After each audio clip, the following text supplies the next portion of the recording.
Hello guys, welcome back.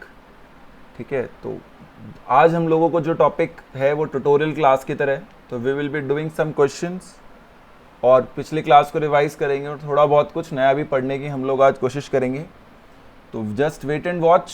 Hopefully पिछली class जो आप लोगों ने पढ़ ली होगी, फिर भी मैं आप लोगों को एक बार रिवाइज करा देता हूँ बेटे फटाफट। कि हमने एक कॉन्सेप्ट पिछली क्लास में पढ़ा था कि व्हाट इज पैरेलल इवोल्यूशन। तो पैरेलल इवोल्यूशन में हम लोगों ने क्या पढ़ा था कि अगर कन्वर्जेंट इवोल्यूशन ही है लेकिन स्पीसीज क्लोजली रिलेटेड है, जैसे प्लेसेंटल और मार्सुपिल दोनों मैमल्स हैं। 11th में पढ़ा होगा आप लोगों ने, एक मेटाथेरियंस हैं और एक प्रोटोथेरियंस हैं।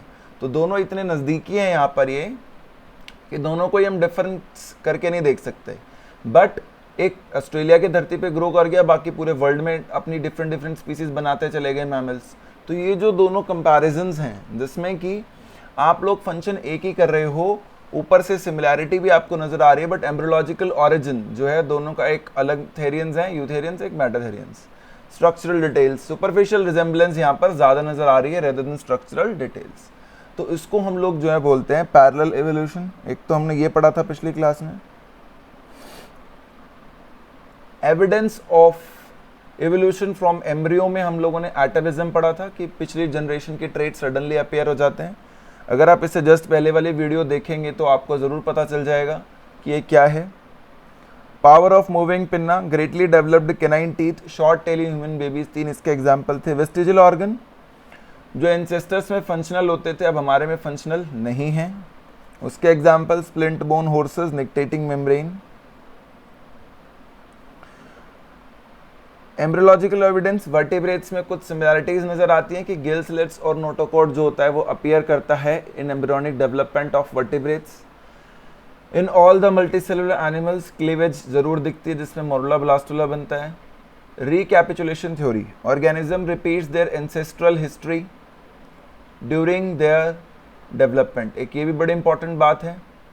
ऑन्टोजेनी रिपीट्स फाइलोजेनी, ये भी इंपॉर्टेंट बात है। Larva of frog is respiring by gills, ये भी इंपॉर्टेंट है। कैसे इंपॉर्टेंट है कि फिशेस रेस्पायर करते हैं गिल से, फ्रॉग रेस्पायर करता है लंग से, लेकिन बीच या स्किन से। बीच में जो है चीज़ बच गई, जो लार्वा बच गया उसका, दोनों के कनेक्टिंग, लेकिन वो किससे कर रहा है, वो कर रहा है गिल से। यानी कि आपको नज़र आ रहा है कि एम्ब्रियो के अंदर फ्रॉग के डेवलपमेंट में वही स्ट्रक्चर्स है जो फिश के एडल्ट में थे। यानी एक तरीके से अपने एंसेस्टर्स के स्ट्रक्चर को या उनकी हिस्ट्री को आप रिपीट कर रहे हैं, जिसको हम कहते हैं ontogeny repeats phylogeny. Once individual history is a repeat of ancestral history of organism during embryo development. किसने दिया था लॉ? अर्नेस्ट हैक्केल ने दिया था, इंपॉर्टेंट है। फॉसिल्स की स्टडी पढ़ी फिर आपने, father of palaeontology, father of modern palaeontology, unaltered fossils, coprolites, impressions, mould का सांचा एंड ढांचा, इम्प्रिंट्स। इम्प्रेशंस यानी कि आपके पास अब ऑर्गेनिज्म का तो कुछ वो नहीं है, बट एक रफ स्ट्रक्चर से आपको मिला हुआ नेगेटिव। डेटिंग में रेडियो एक्टिव क्लॉक पढ़ा आपने कि हाफ लाइफ इतनी है, तो अगर किसी फॉसिल में आपको हाफ ऑफ यूरेनियम मिल रहा है तो यानी उसकी हाफ लाइफ उसके अंदर आके वो तब से वहाँ पर वो फॉसिल जब यूरेनियम की हाफ लाइफ ख़त्म हो चुकी थी। ठीक है, यानी कि अगर कोई फॉसिल है और उसके वो उस फॉसिल में आपको यूरेनियम का कितना कंटेंट मिलता है, अगर 70% कंटेंट मिल रहा है यानी कि 30% ही डिके हुआ है, यानी कि हाफ लाइफ से भी 20% कम है अभी उसकी एज जो है पुराने के हिसाब से। ठीक है, ऐसे कार्बन मेथड, पोटेशियम आर्गन सबसे कॉमन है लेकिन मोस्ट एक्यूरेट है इलेक्ट्रॉन स्पिन रेजोनेंस। ये हाफ लाइफ वाला कॉन्सेप्ट फिजिक्स वाले लोग भी अच्छे से पढ़ाते हैं, बट ध्यान रखना है कि अगर मेरी हाफ लाइफ कितनी थी यूरेनियम की, 4.5 बिलियन ईयर्स है, वो कि इतने में इतना कन्वर्ट हो रहा है वो।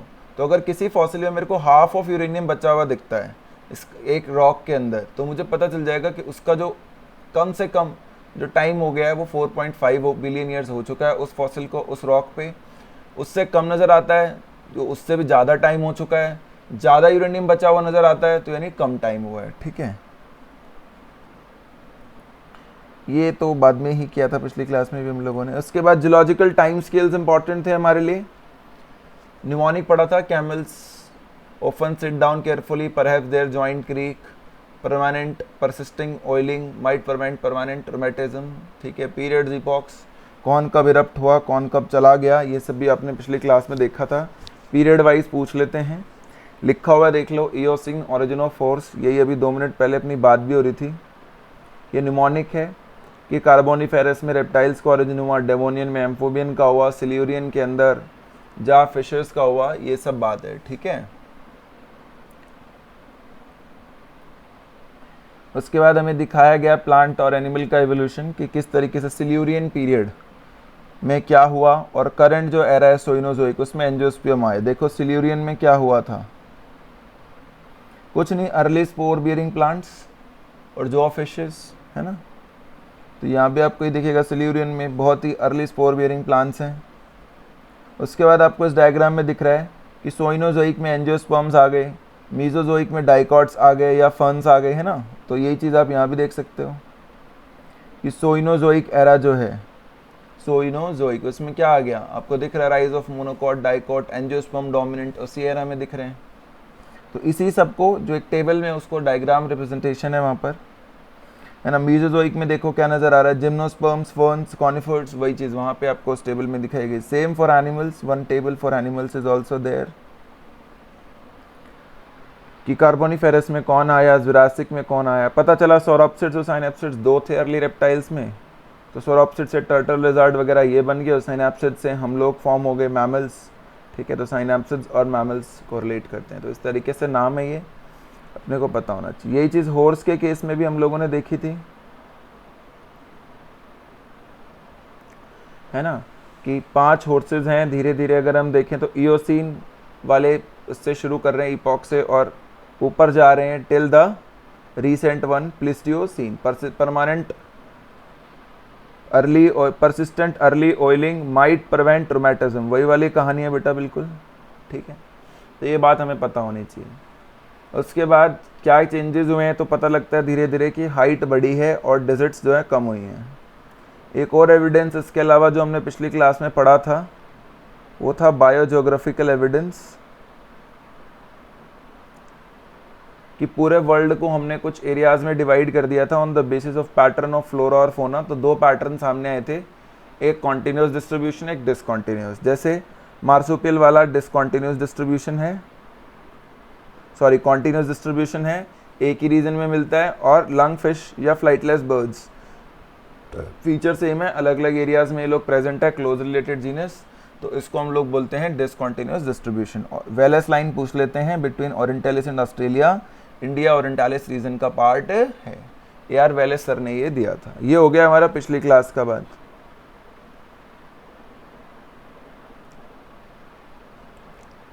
उससे अगली क्लास में हम लोगों ने क्या पढ़ा था, उससे पिछली क्लास में सॉरी, उससे पहले हमने ओरिजिन ऑफ अर्थ वगैरह की थ्योरीज पढ़ी थी। ओपन हेल्डन एक्सपेरिमेंट पढ़ लिया था, उस वीडियो में आपको वो मिल जाएगा।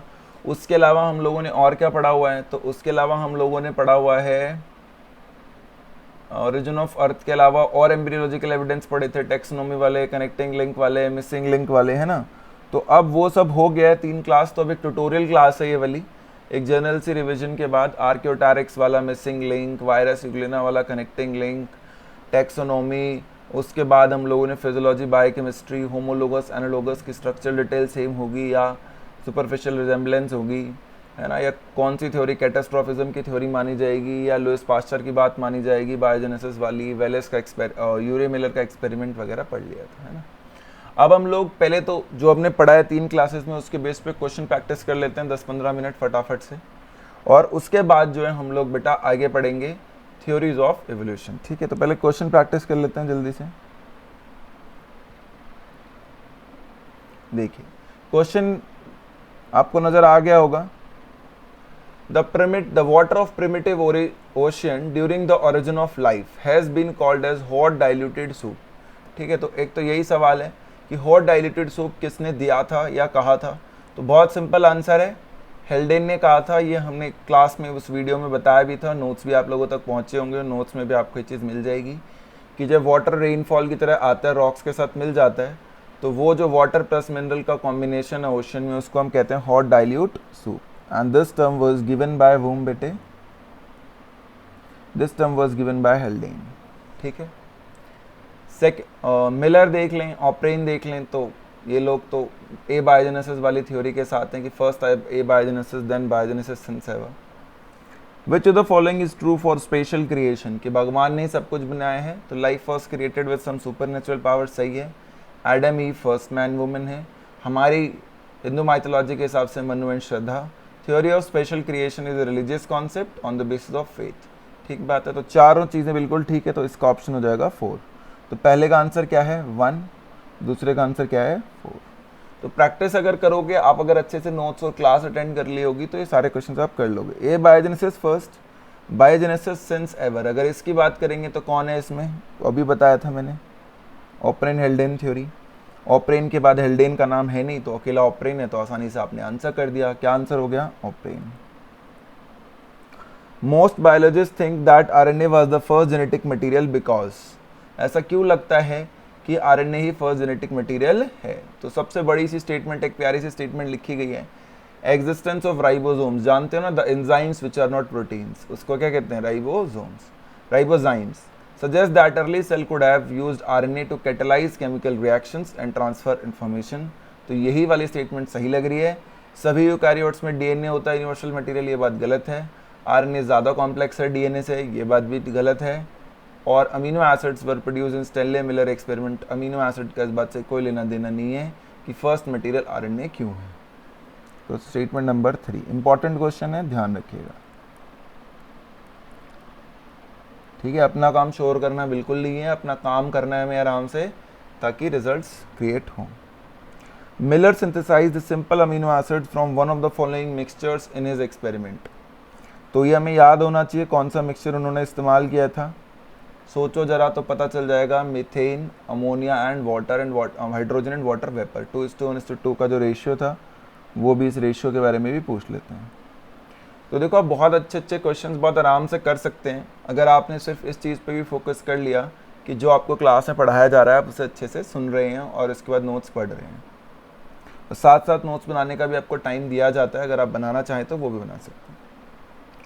It has been demonstrated now repeatedly that organic monomers could, तो ये हम जानते हैं कि जो इनिशियल ऑर्गेनिक मोनोमर्स थे, मोनोमेरिक फॉर्म में जो स्ट्रक्चर्स थे, उसको जब आप बार बार जो एक्सपेरिमेंट कर रहे हो स्टैनले यूले वगैरह का, इससे क्या पता चल रहा है कि नॉट हैव एग्जिस्टेड, तो ऐसा तो नहीं है, केमिकल रिएक्शन से मोनोमर्स तो बने ही होंगे, तभी पॉलीमर्स बने हैं डीएनए जैसे। Not have formed from gases, ऐसा भी नहीं है, सबसे पहले गैसेज ही बनी थी। Not have formed from particular gas, have formed from particular gases, बिल्कुल ठीक बात है कि गैसेस वाली जो केमिकल इंट्रैक्शंस हैं वही एकलौती चीज़ रिस्पॉन्सिबल थी। आंसर हो गया 4, ठीक है भाई।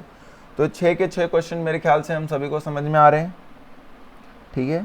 हेल्डेन, all of these, Oparin, ribozymes वाला इंपॉर्टेंट, और ये which the following played very important role in prebiotic evolution. तो सबसे पहला जो ऑर्गेनिक कॉन्सेप्ट मेन माना जाता है वो CH4 मीथेन माना जाता है, वही सबसे मेन रोल भी है। Water bound colloid droplets have been named microspheres by, तो फॉक्स ने माइक्रोस्फीयर्स नाम दिया था और हेल्डेन क्या कह रहे थे, कॉकरवेट्स, क्या कह रहे थे, कॉकरवेट्स। तो 2 प्रोटोबाइंट सेल्स बने थे, कॉकरवेट्स एंड माइक्रोस्फीयर्स। तो ये भी एक इंपॉर्टेंट नाम है, पूछा जा सकता है। और फर्स्ट जो है मीथेन है ये है।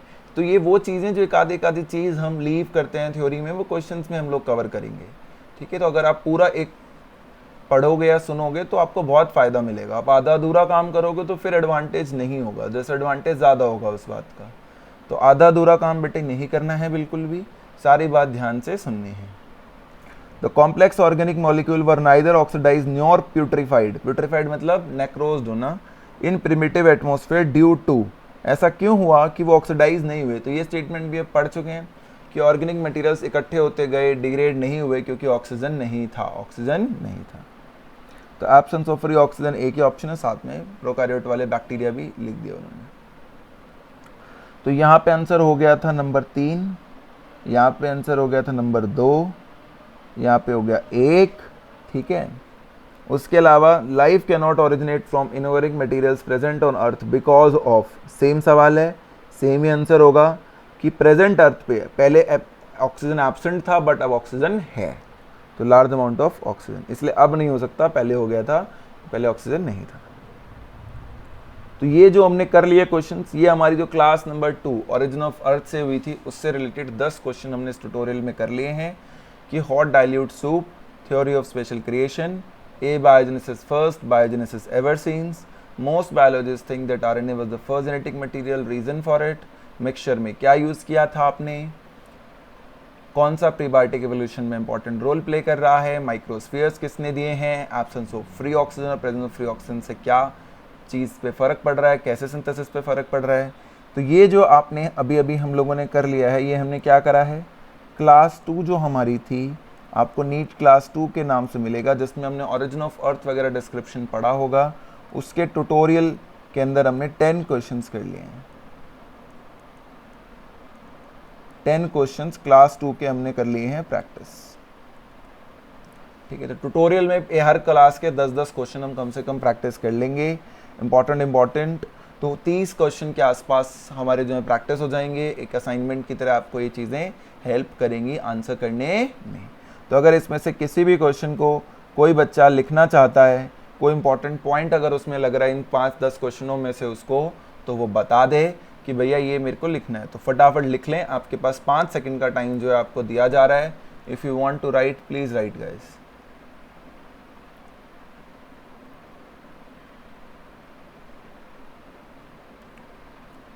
कुछ भी अगर लिखना चाहते हैं तो, जैसे कोई लिखना चाहता है hot dilute seed bye, short में बिल्कुल ठीक है। ऐसे कोई नीचे वाले में से कोई लिखना चाहता है कि prebiotic evolution first by methane, तो अगर आप इस तरीके की कोई भी चीज़ लिखना चाहते हैं तो you are more than welcome to write it guys, please write this.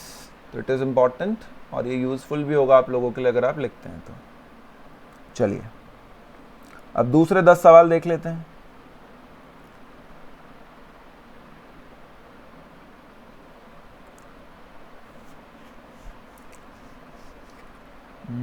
एक सेकंड, चलो ये वाले कर लेते हैं पहले।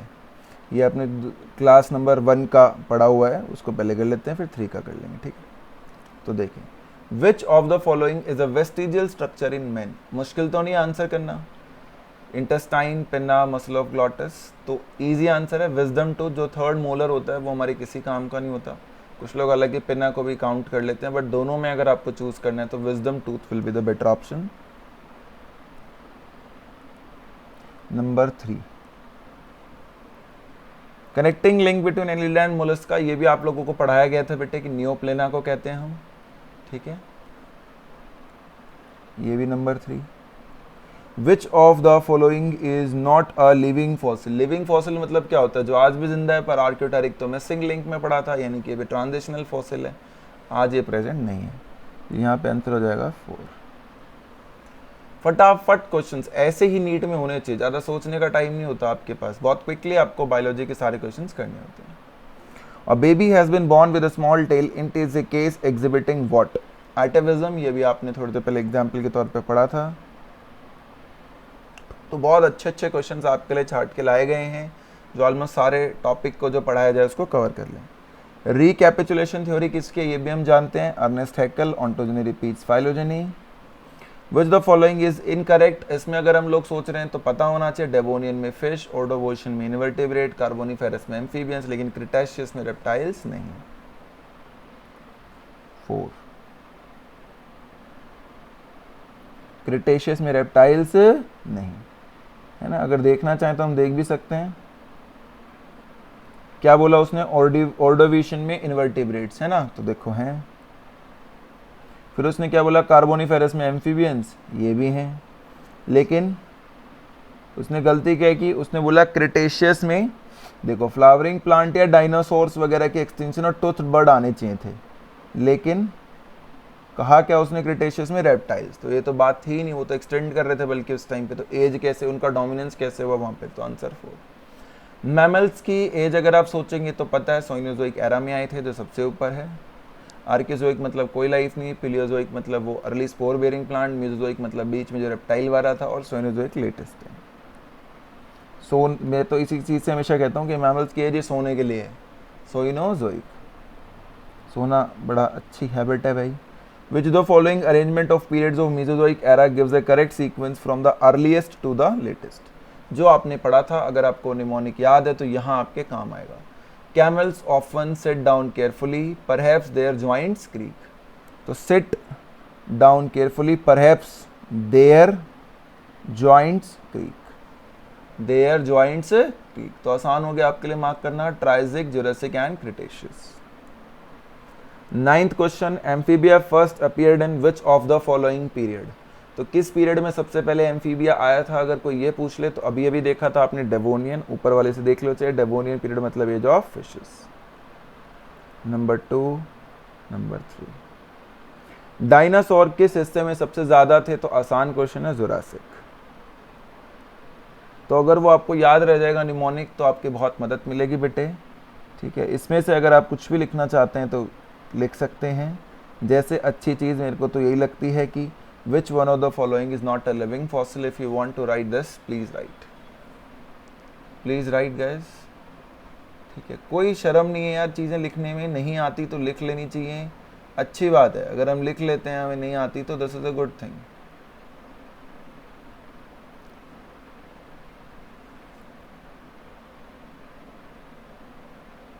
ठीक है, चलिए। तो ये 20 क्वेश्चंस देखो कितनी जल्दी 10 मिनट में हमने जो है 20 क्वेश्चंस कर लिए फटाफट से। पिछली क्लास भी पढ़ ली, और यही एकलौता तरीका है सही जो हमें अप्लाई करना है चीज़ों को पढ़ने के लिए, नहीं तो हम हो जाएंगे परेशान। ठीक है, जल्दी जल्दी होने चाहिए, बहुत लंबा टाइम हमें नहीं सोचना है। क्लास पढ़नी है, क्वेश्चन करने है, क्लास पढ़नी है, क्वेश्चन करनी है, यही तरीका है, सिंपल तरीका है। आराम से आप लोगों की रैंक्स वगैरह आ जाएंगी। अपने मेरे बारे में आप लोग जानते हैं यार कि अभिमन्यु भैया NSP सेंटर पे पढ़ाता हूँ पीतमपुरा, ठीक है। और 10-1 साल से पढ़ा रहे हैं बच्चों को। काफ़ी जो थोड़े से चुलबुले बच्चे होते हैं उनको मदद करते हैं कि सही डायरेक्शन में अगर एनर्जी लगाएंगे तो रिजल्ट्स जो हैं बेटर हो जाएंगे विद टाइम। ठीक है भाई, चलिए तो आगे देखते हैं बेटा। अब देखिए क्या क्वेश्चन है। क्वेश्चन है, an important evidence in favour of organic evolution is the occurrence of. ठीक है, तो क्या चीज़ है जो ऑर्गेनिक एवोल्यूशन के फेवर में जा रही है वो पता होनी चाहिए। ऐसे ही विच इज़ इनकरेक्ट पता होना चाहिए। Flippers of seal are modified क्या है। तो ये इस तरीके के छोटे छोटे से क्वेश्चन होते हैं जो हमें पता होने चाहिए कि कैसे कैसे ऑर्गेनिक एवोल्यूशन हुआ है। तो इसमें अगर हम सोचें तो आसान है, homologous organ, analogous organ, homologous and vestigial organ, analogous and vestigial organ, homologous organs only. ठीक है, तो ऑर्गेनिक एवोल्यूशन के फेवर में इवॉल्व हुई हैं चीज़ें और स्ट्रक्चर्स जो हैं अब पहले जैसा फंक्शन नहीं कर रहे हैं, तो वो हमने पढ़ाई है। Homologous analogous, which is incorrect अगर हम सोचें इसमें तो wings of insects and birds. देखें तो पूरा डायग्राम था हमारे पास, है ना, कि ये जो विंग्स ऑफ इंसेक्ट है या जो बटरफ्लाई जैसे लोग हैं जो आर्थ्रोपोडा में आते हैं, और बर्ड्स, उसका डायग्राम हमने बनाया था। अगर हमें याद हो तो देखो दिखाते हैं ये चीज़ आप लोगों को, है ना। देखो insect and bird wings, bat wings, तो ये तो एनालोगस का एग्जाम्पल था। इसको हम यहाँ पे कैसे डाल रहे हैं, तो ये तो बात गलत हो गई ना हमारी। तो उसका मतलब है जो हम लास्ट वाली बात कह रहे हैं बहुत ही गलत बात कह रहे हैं।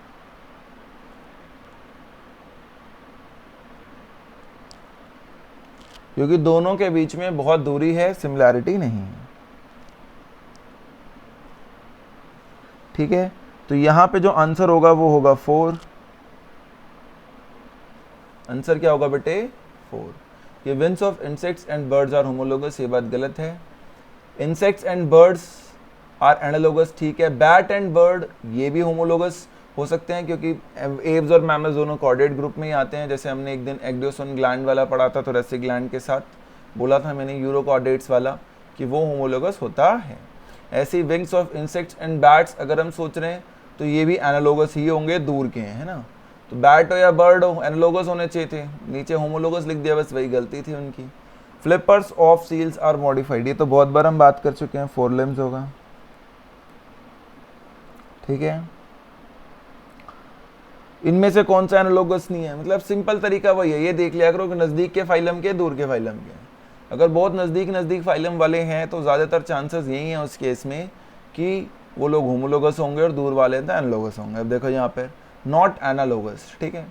आई of octopus and eye of mammal, बहुत दूर दूर के, एक ऑक्टोपस इक्नोडर्म के उधर, मोलस्का इक्नोडर्म वाले पे जा रहे हो, और मतलब इनकॉर्डेट में जा रहे हो, नॉन वर्टिब्रेट्स में, वर्टिब्रेट्स में जा रहे हो। Wings of birds and butterfly ये भी दूर दूर के हैं। Thorns of bougainvillea and tendril of cucurbit, बेटा याद करो ये होमोलोगस हैं। एक क्लाइंबिंग के लिए होता है, एक प्रोटेक्शन के लिए होता है ना। और ये स्वीट पोटैटो और ये जो पोटैटो ट्यूबर है ये भी हमने पढ़ा था उसी एग्जाम्पल में एनालोगस। तो एक ही ऑप्शन बच गया ऑप्शन नंबर 3। ठीक है, convergent evolution of two species is associated with यार एनालोगस, सिंपल बात है, इसमें तो कोई दिक्कत है ही नहीं। बताया था ना, दो अलग अलग जगह से लोग आके एक जगह कन्वर्ज करते हैं फॉर द सेम फंक्शन। सब लोग कंपनी में काम करने जाते हैं, सब लोग स्कूल में पढ़ने जाते हैं, सबके स्ट्रक्चर्स अलग हैं बट फंक्शन सेम है, पढ़ना है या पढ़ाना है। विच of the following is a visual structure, थोड़ी देर पहले ही पढ़ा है आपने। Repeat question just for sake of revision guys. Connecting link between Annelida and Mollusca is, same question, याद होना चाहिए, इजी है। एक धरती से दूसरी धरती पे जो प्लैनेट पे चीजें हुई इसको क्या कहते हैं, कॉस्मोजोइक थ्योरी या पैनस्पर्मिया थ्योरी, ये भी आना चाहिए। स्टैनले मिलर का जो एक्सपेरिमेंट था 1953 में, तो किस गैस के मिक्सचर से बना था, ये क्वेश्चन भी हमने थोड़ी देर पहले ही देखा था। The proponent of theory of spontaneous generation was van Helmont. Redi Spallanzani और पास तो बायोजेनेसिस वाले थे, बाकी किसके थे, बायोजेनेसिस वाले थे। तो ये हमारे जो है 30 क्वेश्चंस की प्रैक्टिस पूरी हुई बेटा, 10 क्वेश्चंस ईच। हमने देखा प्री बायोटिक एवोल्यूशन कौन सबसे पहले करा रहा है, हमने देखा कॉस्मोजोइक थ्योरी के बारे में, हमने समझा नज़दीक और दूर के फाइलम्स का डिफरेंस, है ना, ये चीज़ें समझी ना हम लोगों ने, सीखी, ये चीज़ें समझी और सीखना दोनों चीज़ें ज़रूरी हैं। एक ये देखा और एक ये भी सीखा हमने। तो कौन से पीरियड्स में क्या होता है कि मैमल्स सोइनोजोइक में है, डायनासोर्स जुरासिक में है, निमोनिक का यूज़ देखा कि निमोनिक याद है तो किस तरीके से हम मीजोजोइक एरा को अरेंज कर सकते हैं एक पैटर्न में। ठीक है, तो ये हमारा काम हो गया है ना, कहीं पे ट्रू कहीं नॉट ट्रू। तो ये तीनों चीज़ें हमने जो है जो पिछले 3 क्लासेस पढ़े थे उनके ऊपर हमने एक एक करके क्वेश्चंस कर लिए हैं। ये जो हमने क्वेश्चंस करे थे ये किसके थे, क्लास 1 के थे।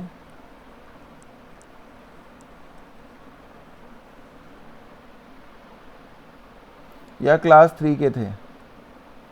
ये जो हमने करा पीरियड्स, वीरियड्स, कनेक्टिंग लिंक्स, है ना, ये क्लास 3 का जो अपने को ट्यूटोरियल पढ़ना था वो था, और ये क्लास 2 थी। एक आधा क्वेश्चन आगे पीछे क्लासेस का भी हो सकता है, ठीक है, प्रैक्टिस क्वेश्चंस थे ये।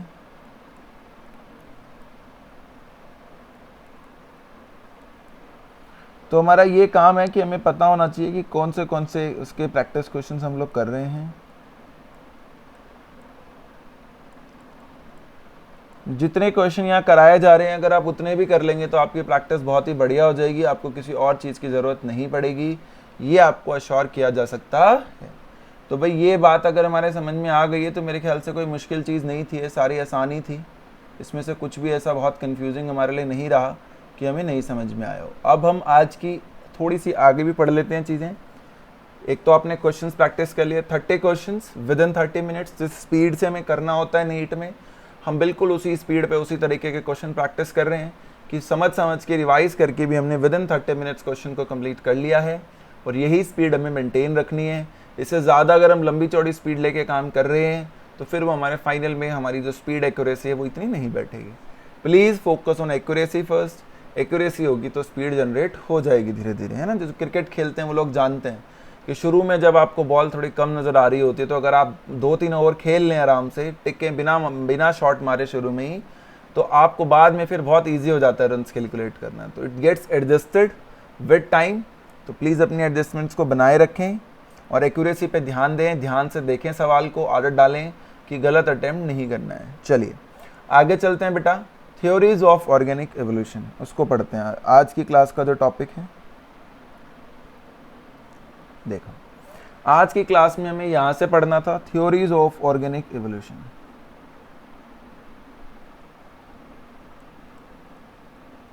थ्योरीज ऑफ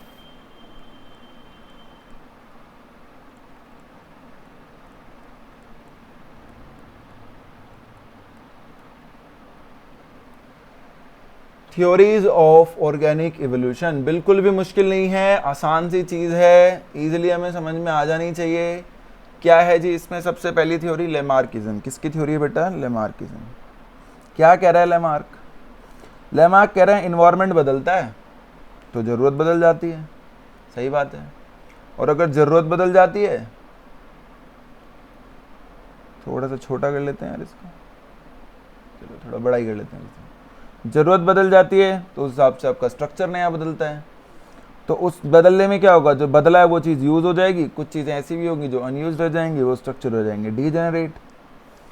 स्ट्रक्चर जो बेटर डेवलप हुआ वो नेक्स्ट जनरेशन में चला जाएगा, और नेक्स्ट जनरेशन में अगर नई चीज़ गई तो धीरे धीरे नई चीज़ जाते जाते एक नई स्पीसीज का ऑरिजिन हो जाएगा। ये किसका माना था, लेमार्क का। जैसे उसने जिराफ का एग्जाम्पल दे दिया था कि पहले पेड़ छोटे थे, गर्दन छोटी थी, पेड़ बड़े हुए, नीड बदली तो स्ट्रक्चर बदला, और वो स्ट्रक्चर अगली जनरेशन में चला गया, है ना। तो ये जो थ्योरी थी ये किसकी थ्योरी है, लेमार्क की। किसकी थ्योरी है, लेमार्क की। तो सबसे पहले हमें यहाँ पे किसकी बात करनी है कि ये किसकी थ्योरी है, लेमार्किज्म। क्या कहते थे वो, theory of inheritance of acquired traits.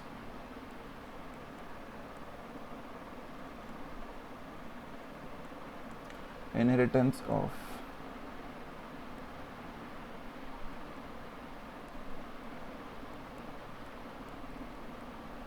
Acquired traits, ठीक है। कौन सी किताब थी बेटा इनकी, जिस बुक में इन्होंने अपनी थ्योरीज पब्लिश करी थी, फिलोसफी जूलॉजिकी। फिलोसफी जूलॉजिकी, ठीक है, जूलॉजी के, ये इंपॉर्टेंट है, फिलोसफी जूलॉजिकी, ठीक है। ये इनके किताब का नाम था, बहुत इंपॉर्टेंट नाम है। इंपॉर्टेंट पॉइंट्स क्या थे इनके थ्योरी के, ये पता होना चाहिए।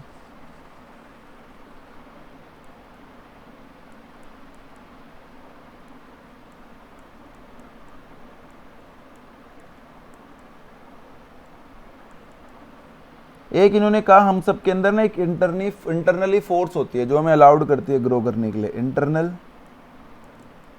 Vital force. एक तो इनका ये मानना था कि हर इंसान के अंदर एक नेचुरल टेंडेंसी होती है ग्रो करने की, ठीक है।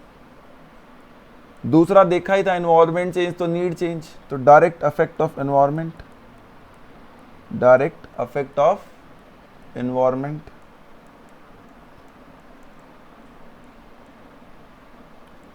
And new needs. एक ये इनकी बड़ी इंपॉर्टेंट बात थी कि उसका भी हमारी बॉडी पे असर पड़ता है, effect on modification of structure, effect of on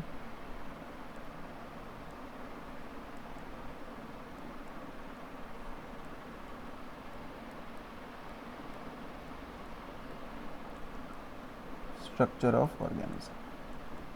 एक ये बात इंपॉर्टेंट होती है। तीसरा देखो उसने ऊपर बना के लिखा था, यूज होगा या डिसयूज होगा, अभी थोड़ी देर पहले देखा था ना आपने, यूज या disuse, use and disuse of organ.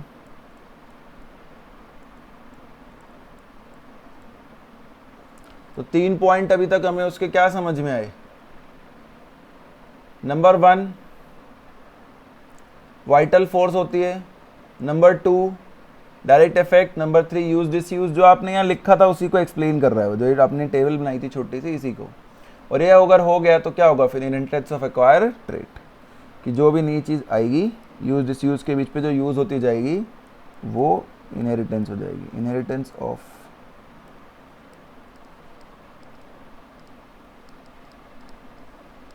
Acquired. ठीक बात है, ये बात भी अपने को पता होनी चाहिए। अब इसके एग्जाम्पल के तौर पे उन्होंने क्या लिखा था, मॉडर्न जिराफ जो शॉर्ट एंसेस्टर्स के डिसेंडेंट थे, लेकिन धीरे धीरे जैसे जैसे वो लैंड पे फीड करने लगे तो ग्रास हो गई कम, और ग्रास कम हो गई तो फिर they started eating leaves of tree. Example के तौर पे क्या लिखा था, giraffe ईटेड grass when scarcity of grass। तो इन्वायरमेंट में आ गया बदलाव, they started eating leaves of trees, और उस चक्कर में गर्दन क्या हुई धीरे धीरे, in long leaves of trees.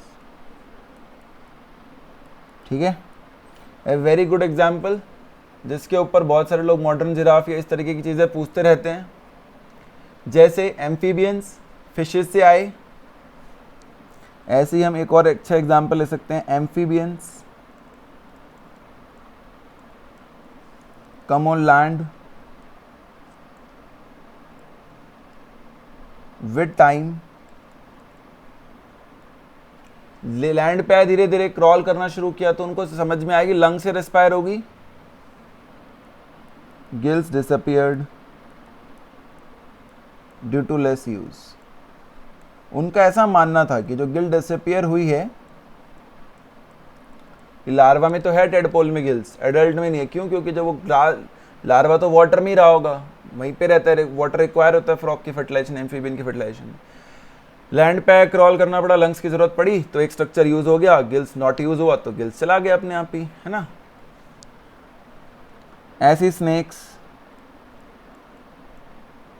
कि जो स्नेक्स हैं वो भी लिम्स का यूज नहीं करते, उनको सीधा होल में जाना है, तो धीरे धीरे लिम्स क्या हो गए, डिसअपियर।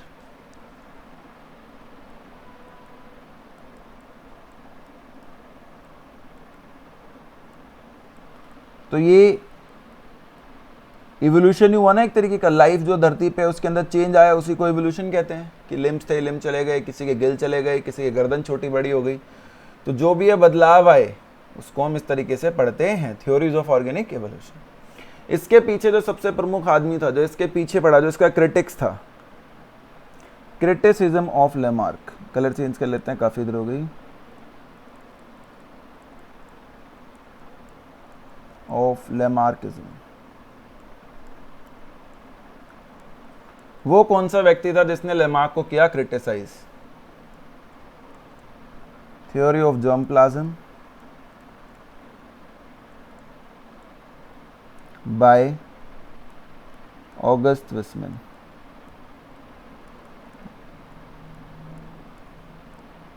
उन्होंने रेट की टेल कट करके दिखाई जनरेशन बाय जनरेशन, और पता चला कि नेक्स्ट जनरेशन में फिर से पूरी टेल आ रही है, तो उन्होंने गलत प्रूफ कर दिया इस बात को। उन्होंने कहा only those traits are inherited which influence the germ cells, he said.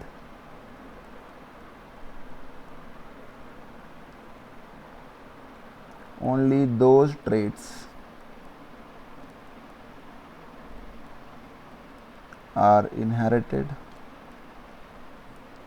which influence the germ cells। ठीक बात है कि सिर्फ वही ट्रेट्स इनहेरिट होती हैं जो जर्म सेल्स को अफेक्ट करती हैं, ये इनका कहना था। इस थ्योरी के खिलाफ और भी बहुत सारे एग्जाम्पल्स थे, जैसे कि नोबेल प्राइज का बेटा नोबेल प्राइज विनर नहीं हो सकता। हमारे यहाँ पे बच्चों के जो कान वान है वो शुरू में बीन दिए जाते हैं सेव, लेकिन नेक्स्ट जनरेशन में फिर से सेम चीज़ करनी पड़ती है। एक पर्टिकुलर कम्युनिटी में सर्कमसीजन हो जाता है four skin of penal organ का, बट हर बार वो फिर रिपीटेटिवली वैसे ही आता है। तो ये क्रिटिसिज्म थे लेमार्क के बहुत सारे। तो अगर लिखना चाहें तो हम लिख सकते हैं, those who wish to write. इसमें से अगर कुछ भी इंपॉर्टेंट है वो लिखना चाहते हैं तो, कि environment change, need change, structure change. वैसे मतलब इसमें कुछ ऐसा लिखने लायक ज़्यादा चीज़ें होती नहीं है, but still I am giving an option कि अगर कुछ इंपॉर्टेंट आपको लगा है तो आप लिख लें। अगर आप ये ऊपर वाली बात भी लिख लेंगे, ये वाली, तो भी आपको ये थ्योरी समझ में आ जाएगी कि ये क्या कहना चाहते हैं। Just take 10 seconds to write it guys. नहीं तो PDF तो आलसी जो होंगे उनको मिल ही जाएगी, जो साथ साथ लिखना चाहें वो लिख भी सकते हैं, ताकि एक क्लासरूम से फीलिंग बनी रहे। क्लास में ऐसा ही होता है ना, लिखता है टीचर, फिर बोर्ड पे अपने को लिखने का मौका देता है, या हम लोग साथ साथ लिखते रहते हैं। तो ऑनलाइन में थोड़ी स्पीड फास्ट है, हो जाती है कभी कभी, तो उस वजह के कारण लिखने का समय अलग से मिल जाना चाहिए। चलिए, आई थिंक ये आप लोगों ने लिख लिया होगा।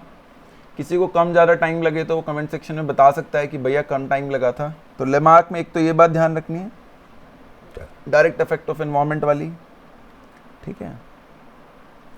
किसने दी थी? 4 इंपॉर्टेंट पॉइंट है, जिराफ, एम्फीबियन और स्नेक, तीनों एग्जाम्पल बहुत इंपॉर्टेंट है। क्रिटिसिज्म भी इंपॉर्टेंट है, ठीक है। और कुछ अगेन एग्जाम्पल पेरिसिंग और सर्कमसीजन वाला भी इंपॉर्टेंट है। चलिए अगली थ्योरी की बात कर लेते हैं, जिसको हम लोग कहते हैं डार्विनिज्म। क्या कहते हैं बेटे? Darwinism.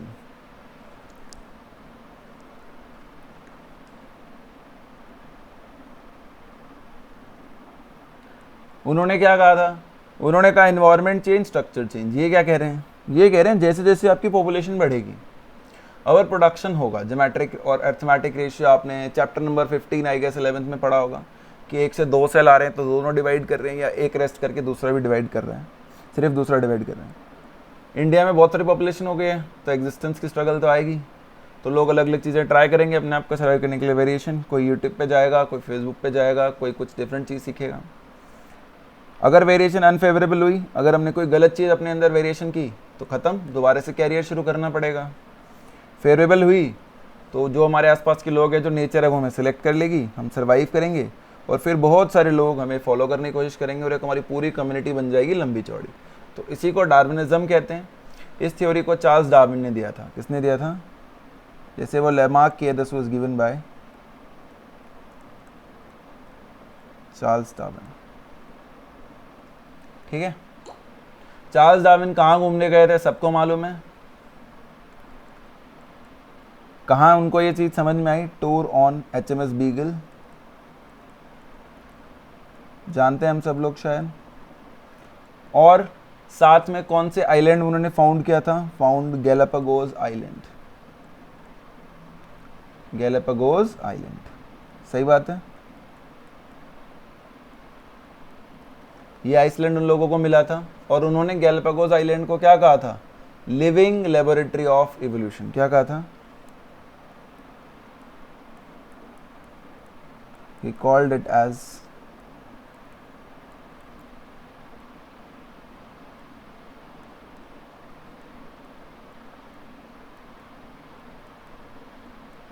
Living laboratory of evolution. क्यों? उसने अपनी आंखों के सामने देखा कि एक एडेप्टिव रेडिएशन वाला फिनोमेना है यहाँ पे, कि एक फिंच है लेकिन उसमें बहुत सारी वेरिएशन ऑफ फिंचेस वहाँ पे क्रिएट हो चुके हैं। इंसेक्टिवोरस, वेजिटेरियन, सीड ईटिंग, है ना, ट्री वाली, अलग अलग क्रिएट हो चुके हैं। तो उसने देखा कि उसके सामने बहुत सारे चेंजेस हो रहे हैं और वो चेंजेस ऐसा नहीं है एक ही जोन में हो रहे, उस पूरे आइलैंड पे फैले हुए हैं। इसलिए उसने उसको क्या बोला था? अडेप्ट करके एक सक्सेसफुल वेरिएशन लोग फॉलो कर रहे हैं, फैला रहे हैं उसे, तो उसने बोला था एडेप्टिव रेडिएशन। एक बायोजियोग्राफिकल एरिया आइलैंड, वहाँ से स्टार्ट करके पूरे उसमें फैलने की कोशिश हो रही है। इसके की कॉन्सेप्ट्स क्या थे? जैसे उसके 4 पॉइंट थे, वाइटल फोर्स वगैरह, डायरेक्ट एनवायरनमेंट। की कॉन्सेप्ट्स ऑफ डार्विनिज्म, इनके की कॉन्सेप्ट 2 थे कि एक जनरेशन से दूसरी जनरेशन पुश्त वाइज पुश्त जो चल रही है चीजें, उसमें वेरिएशन कैरी फॉरवर्ड होती हैं, उसको कहते हैं ब्रांचिंग डिसेंट। इनका मानना था जो फिट होगा उसकी प्रोजेनीज ज्यादा बनेंगी, यानी फिटनेस मतलब ये लोग रिप्रोडक्टिव फिटनेस से डार्विन रिप्रेजेंट करते थे। दूसरा होगा नेचुरल सिलेक्शन। तो नीट वालों ध्यान से सुनते रहो, हर एक बात भाई काम आएगी अपने, ठीक है। नेचुरल सिलेक्शन, और नेचर में सिलेक्ट होगा उसकी प्रोजेनीज क्या होंगी? ज्यादा। डायनासोर सिलेक्ट नहीं हुआ, खत्म हो गया, उसकी कोई प्रोजेनी है। ह्यूमन सिलेक्ट हो रहे हैं, उनकी प्रोजेनीज पॉपुलेशन बढ़ती जा रही है, कुछ वैसा। किस आदमी ने डार्विन को बहुत ज्यादा इन्फ्लुएंस किया था? इन्फ्लुएंस जैसे मैंने बोला था ना, डेविड लैक ने टर्म दिया था क्या? फिंचेस। ऐसे ही सर्वाइवल ऑफ फिटेस्ट, जो इसका बहुत इंपॉर्टेंट टर्म है, वो किसने दिया था? हर्बर्ट स्पेंसर ने। He was influenced by, even evolution term पे भी आपने पढ़ा होगा हर्बर्ट स्पेंसर। हमने जो पढ़ा है वही पढ़ना है बस। Ideas of Herbert Spencer. कहते हैं जो अपने बड़ों से, कल परसों ही शायद मैं कुछ महाभारत टाइप का सीरियल आया हुआ था, कि महाभारत ही आई हुई थी शायद, कि भाई अपने बड़ों से जो नहीं सीखता उसका कुछ नहीं हो सकता, है ना। तो भाई हम लोग आपसे थोड़े से बड़े हैं, आपको अपने एक्सपीरियंस के थ्रू सिखाने की कोशिश कर रहे हैं, तो कृपया करके बातों पे ध्यान दें और फायदा उठाएं। कौन सा आइडिया था सबसे मेन? Survival of fittest. कोई भी आपको चीज लगती है, परेशान करती है, तो वो आप डायरेक्ट बात कर सकते हैं, उसमें आपकी जरूर हेल्प की जाएगी, ठीक है। वेलेस से भी बहुत ज्यादा ये लोग इन्फ्लुएंस थे, ज्वाइंटली इन लोगों ने पेपर भी पब्लिश किया था, ठीक है। तो ये इंपॉर्टेंट बात है। प्रिंसिपल ऑफ डार्विनिज्म की बात कर लेते हैं हम।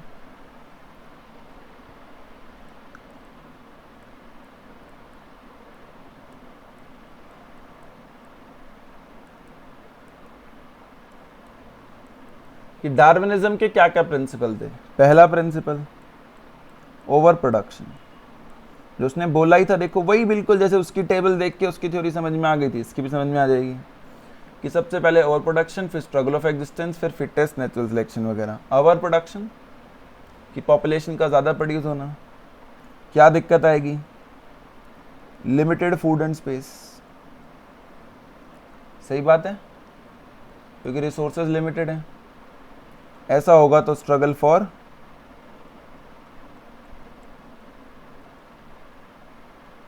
एग्जिस्टेंस, इसमें भी किसी को कोई दिक्कत नहीं होनी चाहिए। स्ट्रगल फॉर एग्जिस्टेंस तीन तरीके की हो सकती है, या तो within the same species या between different species, intraspecific and interspecific.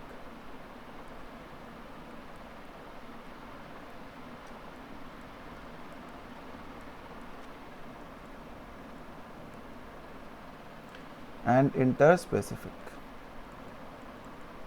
Just a second guys, charging on कर देते हैं थोड़ी सी यार। तो intraspecific and interspecific. Intraspecific में वही पुरानी कहानी कि जब स्पीसीज खुद ही को खा जाती है, कुछ स्पीसीज खुद के अंडों को या स्पीसीज को कंज्यूम कर लेती हैं, वो वाली चीज़। जैसे उसको क्या बोलते हैं हम लोग? कैनिबलिज्म, क्या बोलते हैं? और इंटर स्पेसिफिक में हम लोग क्या बोलते हैं? Hunter prey interaction.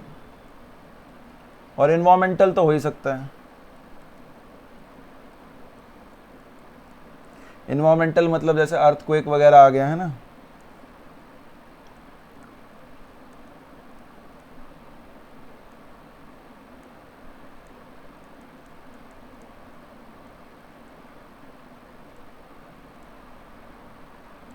ठीक। तो ऐसा होगा तो लोगों के बीच में वेरिएशन आएगी, फेवरेबल वेरिएशन सरवाइव करेगी। अगर ऐसा होगा तो क्या होगा बेटे? फिर आएगी वेरिएशन बिटवीन इंडिविजुअल्स।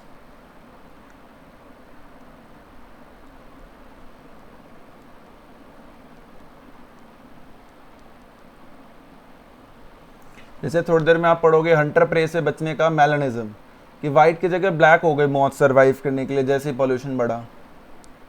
और पांचवा क्या होगा? Survival of fittest.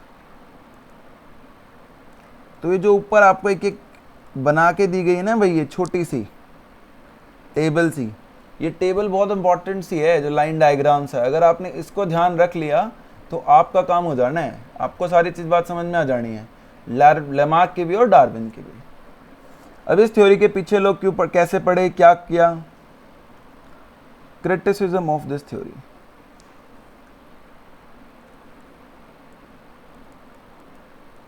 Criticism of this theory. तो डार्विन की कुछ प्रॉब्लम थी। पहला, वो ये नहीं बता पाए कि जब यूजफुल वेरिएशन जो आप कह रहे हो वो डेथ ही हो जाती है आपके हिसाब से, उसकी कोई चीज बचेगी नहीं, तो वेस्टिजियल ऑर्गन्स कैसे प्रेजेंट हैं? Failed to explain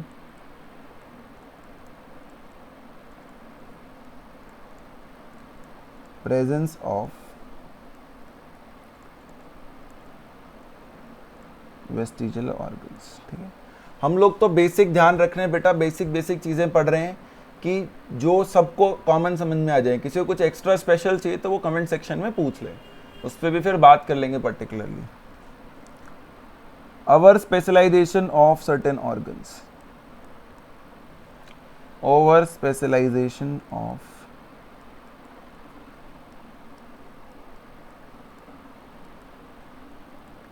certain organs. ठीक है, जैसे टस्क ऑफ एलिफेंट इतना लंबा हो गया, वो यूज से ज्यादा क्या हो रहा है? हिंड्रेंस कॉज कर रहा है। उसको कैसे आप एक्सप्लेन करोगे?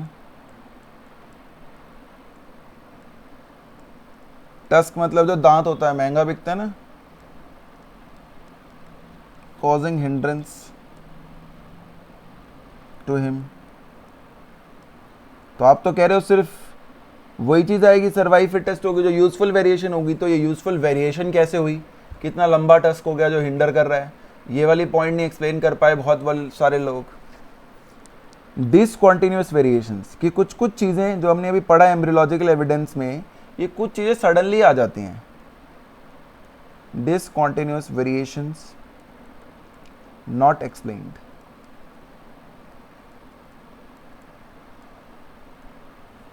Due to lack of knowledge of heredity. यही सबसे बड़ी प्रॉब्लम है कि मेंडल तब तक बहुत ज़्यादा फेमस नहीं हुए थे और डार्विन भी आइडिया नहीं लगा पाया जेनेटिक मटेरियल के बारे में, और इस वजह से वो दिक्कत कर रहे थे। सर्वाइवल ऑफ फिटेस्ट तो उन्होंने बता दिया, अराइवल ऑफ फिटेस्ट नहीं बता पाए।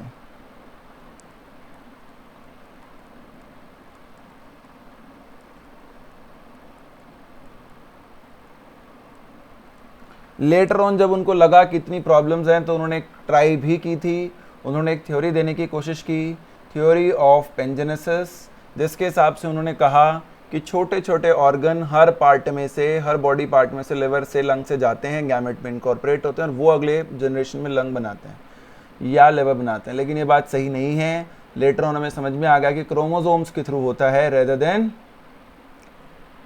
किसके थ्रू, क्रोमोसोम्स के थ्रू, रेदर देन जो एक बोल रहे हैं छोटे छोटे पार्टिकल्स जाएंगे उनके थ्रू। तो ये कुछ क्रिटिसिज्म्स थे, कुछ उनकी थ्योरीज थी जो बाद में इतनी सक्सेसफुल नहीं हो पाई, जिन पे लोगों ने बहुत सारे क्वेश्चंस उठा दिए थे। ठीक है, तो ये भी हमें पता होना चाहिए। तो अब तक हमने दो मेन थ्योरीज पे फोकस कर लिया है। डार्विनिज्म एक कह रहा है ओवर प्रोडक्शन की वजह से चेंजेस, दूसरा कह रहा है एनवायरनमेंट की वजह से चेंजेस। ठीक है, तो दोनों हमने थ्योरीज पढ़ ली हैं, दोनों का मानना है धीरे धीरे चीज़ें हो रही हैं चेंज की फॉर्म में। लेकिन जो सबसे रिसेंट थ्योरी आई उसके बाद उस एरा में, उसको हम लोग कहते हैं म्यूटेशन थ्योरी। क्या कहते हैं बेटे, यही कर लेते हैं चलो, म्यूटेशन थ्योरी। ठीक है,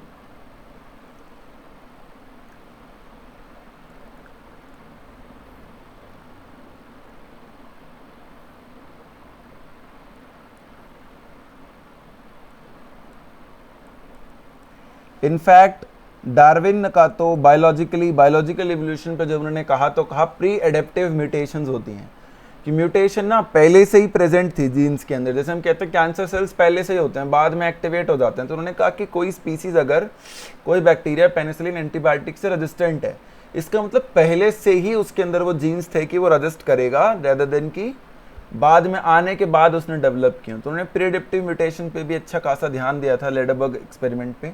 उस पर हम कुछ बहुत ज़्यादा डिस्कस नहीं कर रहे हैं अभी, वो थोड़ा हाईफाई टॉपिक है, किसी को स्पेशल चाहिए होगा तो बता देगा। अब बात करते हैं म्यूटेशन थ्योरी की, किन्होंने दी थी,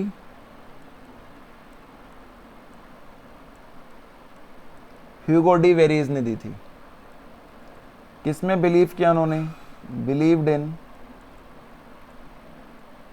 रैंडमनेस।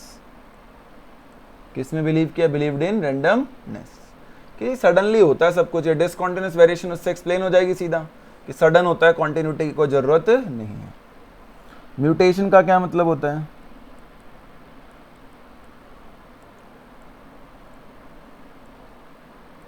Mutation means change. उनका मानना था एवोल्यूशन होती है by sudden changes. He believes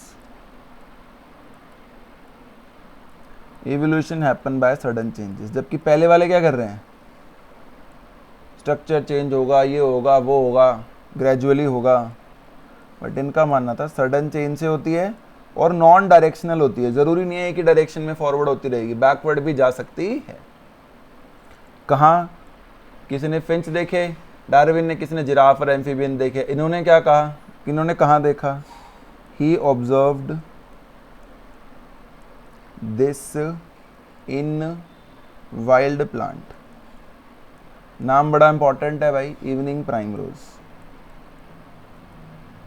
अब प्रॉब्लम ये थी इस एक्सपेरिमेंट के साथ कि उसके जो क्रिटिक्स थे उन्होंने कहा कि आपका जो प्लांट है वो एक हाइब्रिड स्पीसीज है। क्या क्या है वो, एक हाइब्रिड स्पीसीज। ठीक है, ही believed in single step large mutations या मैक्रोजेनेसिस, कि एक झटके से ही पूरा चेंज हो जाता है, ग्रेजुअली नहीं कि पहले थोड़ा डेवलप होगा फिर धीरे धीरे धीरे। जैसे हमने कहा कि धीरे धीरे लंग्स, गिल्स डिसअपियर हो गए एम्फीबियंस के अंदर जैसे वो क्रॉल करने लगे सरफेस पर, बट ऐसा नहीं मानना था इनका। Criticism of this theory, the last point for today.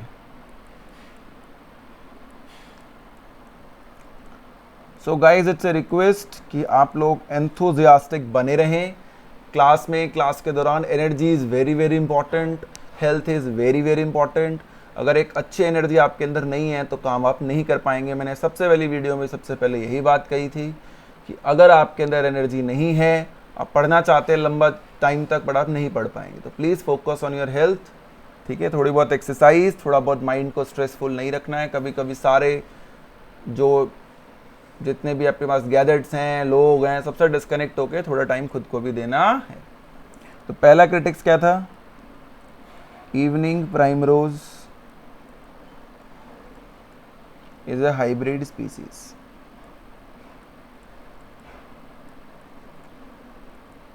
ठीक है। दूसरा क्रोमोसोमल एब्रेजन्स।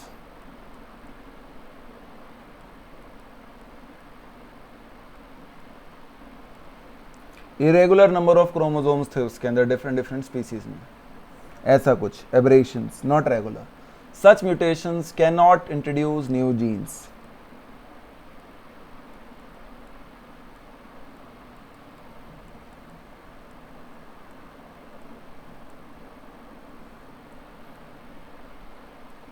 और अलील्स इन जीन पूल। ठीक है। तो ये आपकी एबिलिटी होनी चाहिए कि आप कैसे बड़े बड़े टॉपिक्स को छोटे में फटाफट फिनिश कर देते हो। यही आपकी एबिलिटी के तौर पे किया जाता है बेटे काउंट। तो ये हो गया म्यूटेशन थ्योरी वाले के क्रिटिसिज्म। ये भी अपने को पता होनी चाहिए, अपने से एक्सपेक्टेड है कि अपने को ये बात भी पता है। ठीक।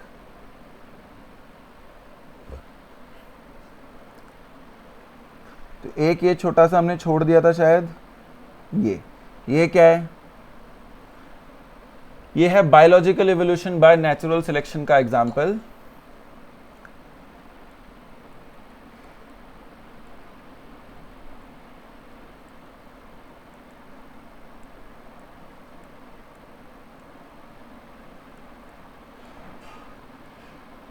ठीक है। डार्विन की ही थी एक तरीके से ये एक्सप्लेनेशंस। उसी को फिर कुछ लोगों ने प्रूफ किया। कैसे? उन्होंने कहा ओरिजिनल एक्सपेरिमेंट में हमने स्ट्रेप्टोमाइसिन का इस्तेमाल किया और रेप्लिका प्लेटिंग करके देखी उन्होंने। जैसे मास्टर प्लेट ली, कंप्लीट मीडियम पे ग्रोथ कराया, यानी कि सारे मटेरियल थे अपने पास सब, तो आराम से आप ग्रो कर गए। फिर आपने क्या किया? फिर आपने इसको नई स्पीसीज के साथ एक दूसरी प्लेट ली, उसी जो प्लेट होती है जिस पे ग्रो करते हैं लैबोरेटरी के अंदर, जिस पे बैक्टीरिया ग्रो करते हैं, वो पहले वाली पे रख दी, तो ये आ गए सारे। अब की बार हमने क्या किया? अब की बार हमने जब कंप्लीट मीडियम पे रखा तब तो सब ग्रो कर गए, लेकिन जब मीडियम को मिनिमल कर दिया, यानी उस मीडियम में से कुछ इंपॉर्टेंट चीजें हटा ली जो ग्रोथ ऑफ पर्टिकुलर चीज के लिए रिस्पॉन्सिबल थी, तो आपको पता चला कि म्यूटेंट्स जो वेरी कर रहे थे, वेरिएशंस ग्रो नहीं हुई। यानी कि अगर हम सडनली कोई चीज़ चेंज कर देते हैं तो म्यूटेंट्स ग्रो नहीं कर रहे हैं, यानी जो म्यूटेशंस होती हैं वो पहले से ही प्रेजेंट होती हैं। और जैसे बैक्टीरिया की लाइफ स्पैन कम है तो उसमें म्यूटेंट्स बहुत जल्दी फॉर्म हो जाएंगे, जल्दी से आ जाएगा। फिशेस वगैरह की लाइफ स्पैन लंबी है तो उसमें म्यूटेशन या चेंज आने में टाइम लगता है। तो इसी चीज़ को हम लोगों ने कहा कि अडेप्टिव एबिलिटी जो है वो प्री एडेप्टिव होती है, pre adaptive mutations.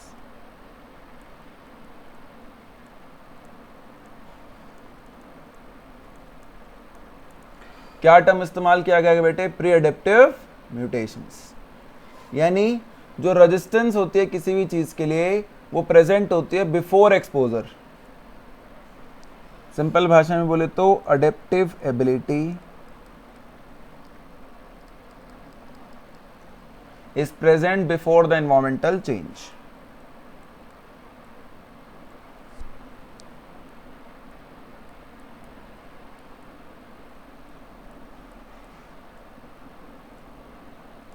Is present before the environmental change, or we can say before exposure to condition.